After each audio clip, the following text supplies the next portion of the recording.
Hi, Stevie Babies. Bit of a different day today.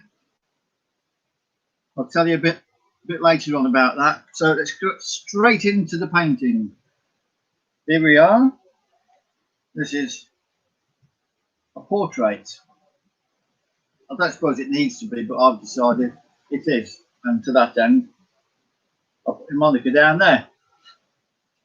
So you can't hardly see the Monica, to be honest, but it's there. And it's called Winter. Remember yesterday I put one up called Summer. This is Winter. And again, it's another well crafted. Put a bevel on that. No cross member on this one now. I don't know why they change their minds like that all the time. But good solid thick timber and a nice good bevel on it. That's what you want. I'm when the studio is completely done again, I'm going to start making my own canvases. They're going to be almost as good as this. I say almost because I can't do the stretcher things, the slots in the corners. I don't know how you do that. But the rest of it, yeah. I've got a table saw, a small one. I can cut bevels. I've got a circular saw so I can chop the wood up to the size. So there we go. Acrylic on canvas. Size 61 by 76 centimeters. Not a lot to say about this really. It is what it is. It's an abstract. I do abstracts, you see. I'm doing them more and more, to be honest. And then just as I decide that's what I'm going to do, abstract, a figurative idea pops into my head. It's like the universe says, no, don't get stuck in one thing. Diversify. Which is okay, but it's so diversified no one buys any of it. Not very often. No. Well, not often enough. But hey, you have to do what you have to do, don't you? And I simply do have to make art. Looking at that on the laptop screen, I can see a lighthouse. It's there, look. See a lighthouse. Through the mists, the wintry mists. There's some bit of a cliff face. Yeah, a bit of an inlet there, and more through the mist. Wow, never noticed that before. Isn't art fabulous for doing things like that? I mean, it's just amazing, isn't it? You don't paint it and then you go and find it. But I can't see it when I look at it.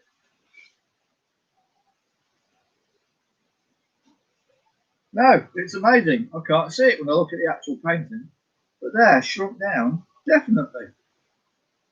Oh, that's wicked. I love this even more. So anyway, we'll get that covered up again. And then we'll put it away. In fact, I might as well put it away now, really, mightn't I? Be a good boy. Just, that's the wrong way around. That's the way it goes. There we go.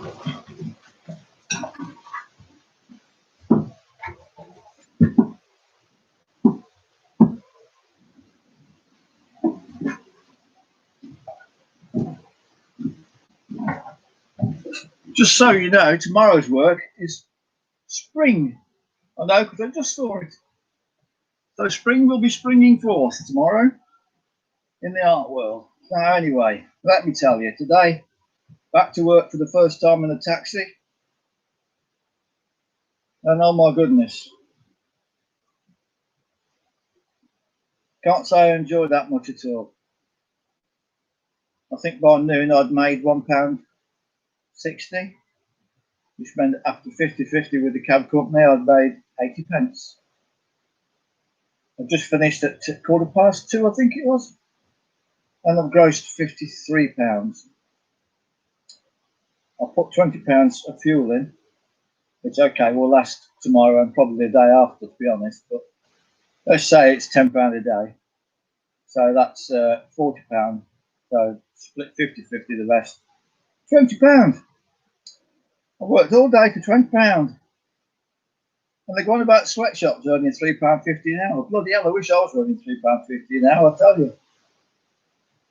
But that's the joys of being self-employed, isn't it? I start when I want, finish when I want. No one tells me much what to do. They tell me what to wear, what stuff like that. Like, can't wear shorts. I fought them on that for years. And finally, just before COVID, we all had to sign these new contracts for some reason. And part of it was dress code, no shorts. What is it? I mean, safari shorts. Very smart, aren't they? It annoys me because, you know, it gets so hot.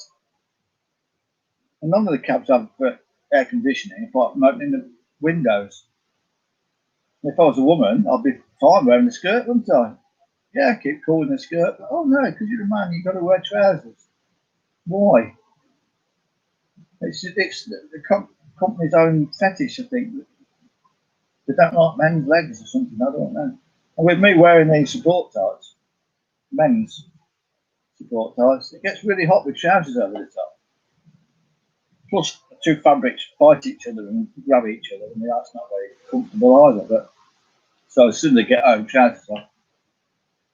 There you go. There are worse things in the world, aren't there? So yeah, it weren't great, really. I can't really see it getting a lot better. I mean, the schools are off. It's always a bit quieter in the full summer holidays because the schools are off. Even if you don't take kids to school on official school runs that the county pays for, you still take kids to school, the private runs. It becomes the bread and butter of the morning trade and taking people to work. And I did notice this morning, I didn't take anybody to work. In fact, by the time I got my first job, it was well past people going to work time. So, are they still on furlough, these people? Have they lost their jobs? Nobody knows, do they? So I had a couple of runs to Asda, but people are still shopping. And that's about it, really. Yeah, I'm going to have to struggle through, I think. We'll see how it goes. Hopefully the government will help me out again with some self-employed help money. It won't be much, but it'll be useful. It'll help. Because when you're self-employed, you do have to know how to handle the money. Because there are good days and bad days, and good weeks and bad weeks. And it's the end of the year that really matters. Anyway, I sound like I'm moaning, and I'm not really moaning. I don't really want to moan because, you know, can't wait to get the money to get on with the studio build. To do a bit at a time, which end will I start at? If I start at that end, I have to take all of those shelves down, and then probably replace them all. And you can't really replace them all with shelves other than, well, that's not quite sure. I could use the shelves that are up now, but that wouldn't be the fabulous looking French cleats that I want on the walls. So maybe I should start at the other end, and that means dismantling all of the art storage, all the painting storage again. Oh.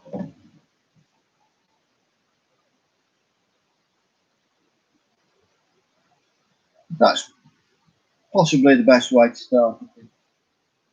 Do the hardest bit first. Then you look forward to the easy bits, don't you? Because if you do the easy bits first, it's always on your mind to do the hard bits coming up. Ooh. So if you start with the hard bit, walk along this way, and then jog around the corner, yeah, I think I might as well. Oh, a fabulous idea for the top. No.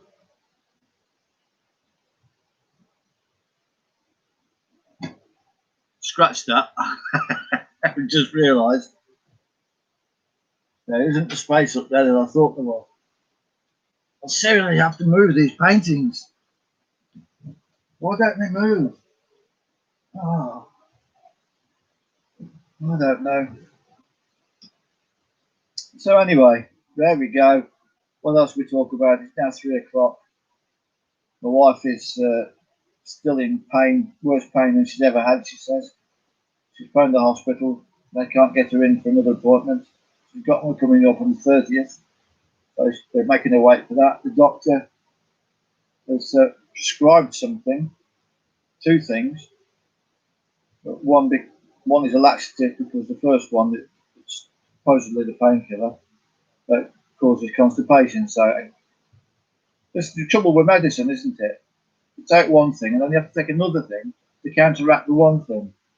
What if that other thing has some other effect? And you have to have another one, and that's why you want to get these chains of tablets. It's a bit like blockchains, isn't it? And the old cryptocurrency. Oh, don't take me down that road. I'll tell you. Oh my God. I saw a video yesterday of a lady trying to make it all sound very simple. And at every suitable point, there was an advert for something. Didn't come up. She mentioned it. I recommend you buy such and such. Yeah, loads of adverts that clearly should have been paid for. And she had several points of what you should do to lead up to actually buying a Bitcoin. And it was so scary. She said, you need to go back to paper to write down all your passwords and have at least 2 notebooks with the same information in. Keep one in one place and one in another, perhaps in the fireproof safe. Because if you forget these passwords, there is no way to get them back. And any money you have tied up in those things, gone. There is no central authority to complain to. You cannot get that back. It's floating about somewhere in the ether that no one can ever find, never touched again. And apparently that's a good thing.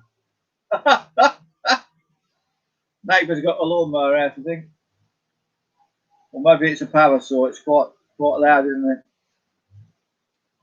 Oh God, yeah, terrible. You need to do this, you need to do that, you need to buy a wallet.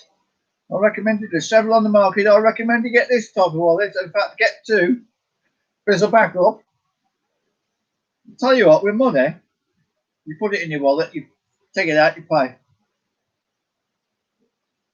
Even with online money, online banking and credit cards and that, you start off by putting money in the bank and then you pay. Click, don't you? You know where it is. If it doesn't work, you moan to your bank. If your bank don't come forth, you moan to the financial ombudsman. With cryptocurrency, there is nobody to turn to. So I'm recommending anyone thinking of doing this, don't do it. Don't do it. It's too scary. And on that note, I'm going to go and wish you all good luck in all your sailings. Love all, hurt on, and walk in soft shoes. See you, babies.